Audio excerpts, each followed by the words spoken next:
आज मी रुजू झाल्यापासून पहिल्यांदा शहापूर तालुक्याचा आढावा इथे पंचायत समिती येथे घेतला. त्याचसोबत काही गावांचा देखील दौरा आहे.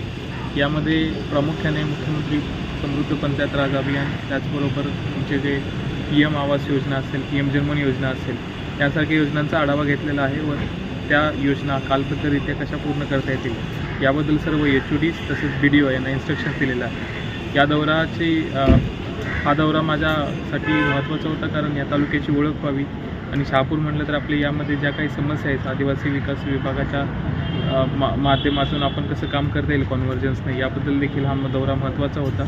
आणि याबद्दल सर्वांना इन्स्ट्रक्शन दिलेलं आहेत की यामध्ये जे काही त्रुटी असतील त्याच्यावर काम करून एक शहापूरचा विकास कसा करता येईल याबद्दल सर्वांना सूचना दिल्या.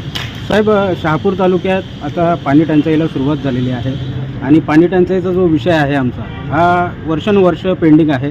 म्हणजे आत्ता जानेवारीपासूनच तर जूनपर्यंत ही पाणी टंचाई राहते.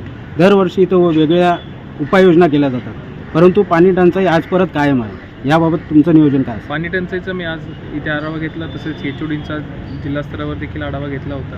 त्यांचा आराखडा तयार आहे, पण नेक्स्ट इयरपासून आपण नेक्स्ट इयरचा जो टंचाई आराखड्यामध्ये टँकरची संख्या कशी कमी करता येईल याबद्दल यावर्षीपासूनच काही नियोजनरित्या प्लॅन करता येते का, तर याबद्दल आम्ही HODने इन्स्ट्रक्शन दिले आहेत. त्याचबरोबर वनराई बंधारे व आपले जे पाणी अडवा पाणी जिरवा यासारख्या संकल्पनातून लोकसहभागातून या संकल्पनांना कसा आपण न्यूजमध्ये आणता येईल याबद्दल देखील स्थानिक लोकप्रतिनिधींना व ग्रामसेवकांना सूचना दिली. जलजीवनच्या योजना अनेक रखडल्यात, हा देखील मोठा प्रश्न शहापूरमध्ये निर्माण झाला आहे. काहीशा प्रमाणातच योजना सुरू आहेत, अनेक रखडल्यात, काय ते याबद्दल मी जिल्हास्तरीय आढावा घेतला होता व तशी आम्ही मागणी केंद्राकडे व राज्य सरकारकडे केली आहे.